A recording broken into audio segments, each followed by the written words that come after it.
Let's be sincere as Kenyans. This eCitizen is not supposed to be operational from these findings of this audit report. If there was ever a soundtrack to Kenya's current digital drama, it would be Mashifta's iconic system ya majambazi.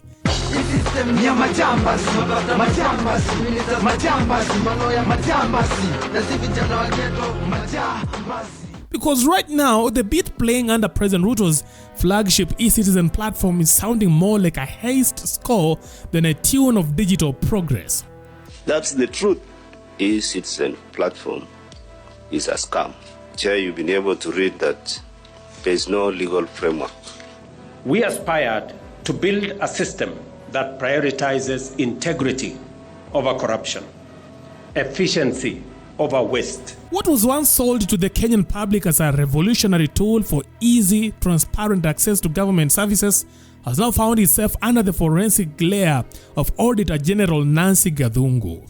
And let's just say, the findings are enough to make even the most tech-savvy citizen reach for cash. The whole thing is a crime scene.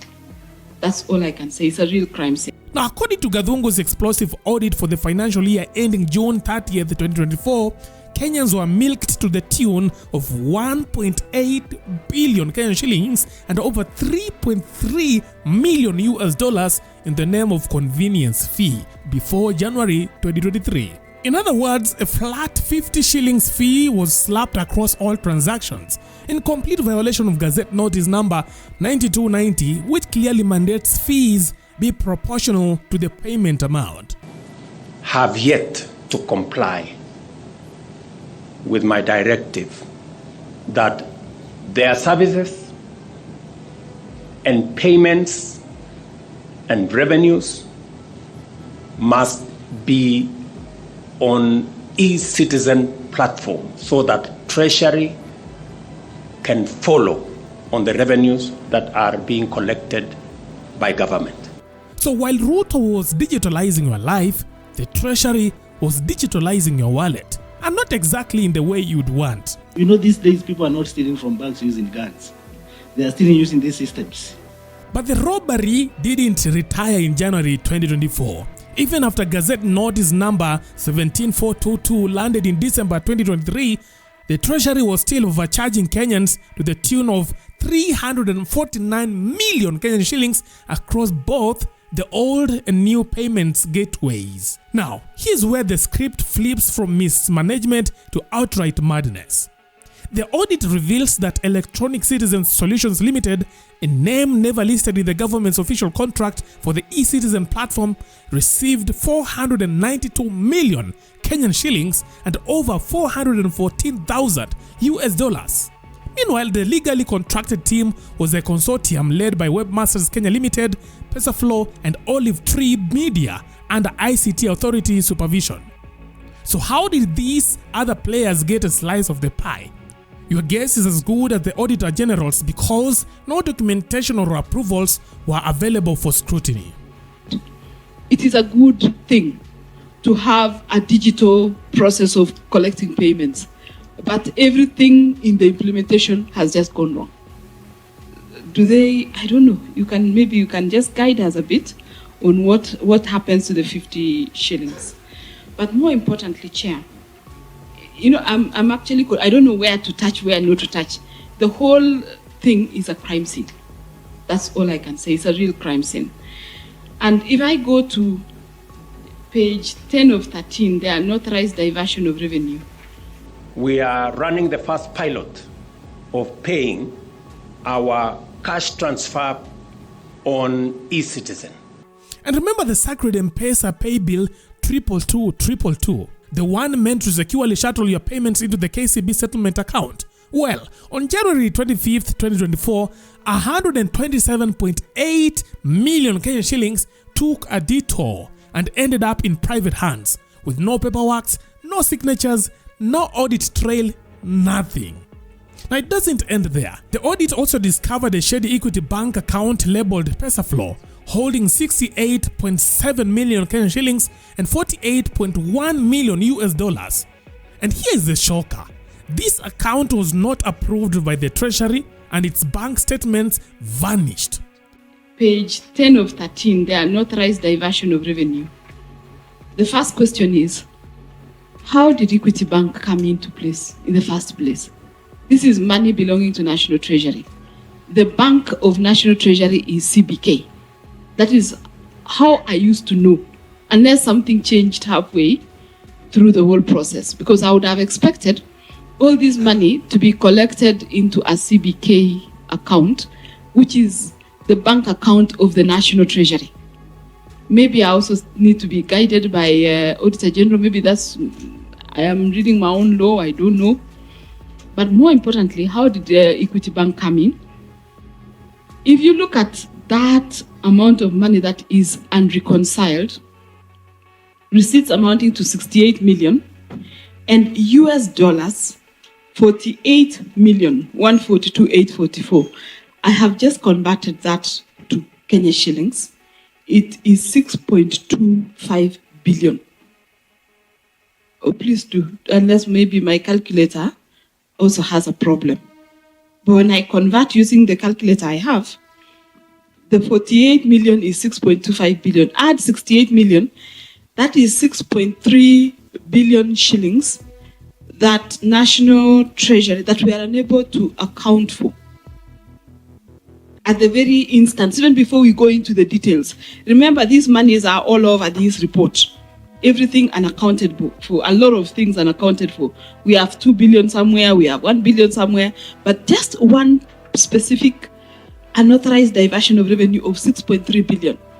6.3 billion, Chair. If I convert that and say, can a road be done in my constituency, and I divide by 80 million per kilometer of road, that's about 100 kilometers of road that I have missed, or my people have missed, because money has gone, I don't know where. But as I've said, Chair, I don't even know where to start. I am actually, I don't know. I'm stressed. In the Auditor General's own words, in this regard, it was used to irregularly collect money. Translation, it was a shadow account, a digital black hole, and no one, not even the Treasury, can say where the money went to. Now, who owns eCitizens anyway? Now, the platform was originally birthed through World Bank and IFC funding and handed over to the National Treasury in 2017, complete with contracts, source codes, and business plans.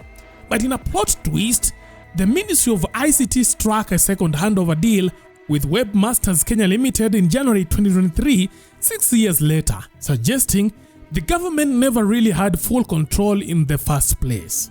Handed over to Webmasters in 2017. Then strangely on 13th January 2023, there's a fresh handover.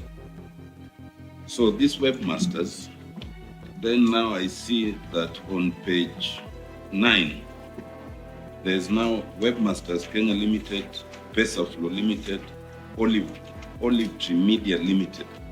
Were you able to establish the ownership of these entities of interest? Now this has prompted serious concerns, as Garadhungu warns allowing vendors to maintain such deep control over a platform hosting nearly all essential government services creates a single point of failure, or worse, a single point of looting. Then the fresh retransfer, and that's why we put quote in quote, a retransfer. So the first question we asked ourselves, then who transferred it from 2017 back to the webmaster? So that's a point that we did not move to investigate, because remember this was not a forensic, it was just a special report on the high level operations of this system. So you are saying it was not in your interest, so you are leaving it up to us to investigate the ownership, because from this is a record of a monumental scandal. So if you didn't, then it means you are leaving it up to us. Is that the position? Chair, that is the position, because if you look at paragraph number 5 of our report, we have very clear terms of reference, and anytime we step out of the clear terms of reference, we get into another space of a different. Even more baffling is the 2.57 billion Kenyan shillings balance sitting in the settlement account that couldn't be tied to any actual invoice in the MPESA flow system. Now, these ghost payments caused by partial, duplicate, or erroneous transactions expose gaping holes in revenue tracking. No, it was something different from what I wanted to ask. I just wanted to know, this money that is unreconciled, does it sit in the bank or does it go to Treasury and it sits there? And what happens to it finally? The unreconciled monies, which is supposed to go back to the owners, to the citizens of Kenya. Thank you, Chair. As my colleague is getting that, on the legal framework, Chair, the expectation is that this is a critical risk because this system can deny you a service at the point where you're seeking a service. This being, you're in hospital, the system has gone down. And guess who saw it coming? Rigathi Gachagua. Before this audit became national gospel, former Deputy President Rigathi Gachagua went full prophet mode, accusing the eCitizen platform of being a cash cow for the president's inner circle. He stopped talking about the private people. 70% of eCitizen is owned by private people. Your guess is as good as mine. Ask Adil, he'll tell you who are the owners of eCitizen, who is the owner of Lisa. Today, so they're the ones benefiting from that 50 shillings. That 50, any time you use eCitizen, the Madrins at State House have your money. This government is a money-making machine, and there is no national interest. There is no concern for the people of Kenya. And we may reach a point we may ask the people not to pay taxes because it is a government, everything is an enterprise. You know, there is nothing that is being done for national interest. Okay. And everything starts and stops with William Ruto. Now, many dismissed his remarks, calling them political noise. It turns out it was more like a spoiler alert. So here we are, a country that once cheered for digital transformation, now staring down the barrel of a multi-billion-shilling scandal, hiding behind glowing user interface and QR codes. Mine is to rule out that eCitizen platform is a scam. And why? In page 3, Chair, you've been able to read that there is no legal framework to guide this. And that's what makes it a scam, totality. You've been able to point out that there is no standard operating procedures, meaning we are in the jungle. And whatever we are doing in this platform is either we don't know what we are doing or we are just beating around the bush. Yeah. I think I want to agree with the Senior Counsel Otiende that we are staring at a monumental scandal, okay? Or monster. Because, Chair, if you look at this report, Chair, and the queries that have been asked by the members here, we might even move from special to forensic. Yeah, because it is very clear from page 1, it is just issues. No steering, no, from page 1 to last, no steering committee since 2021. No standard operating procedures. You are saying that security and privacy of data exists. You established weaknesses that might affect confidentiality, availability, and integrity of information. Then you leave it at that.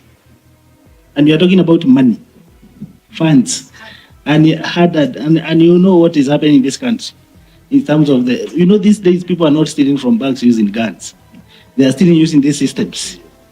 So, Chair, I don't know. We have to listen. Maybe we'll listen to the PS for National Treasury, but that is not enough because if you look at what has been raised here, this system is domiciled into actually in three ICT, Interior, Treasury. I don't even think we need the PS here. We need all the CSs here. We need the CS for Interior here. We need the CS for Treasury here, the CS for ICT, together with their PSs, Chair, so that we can be able to interrogate this report. Thank you very much, Chair.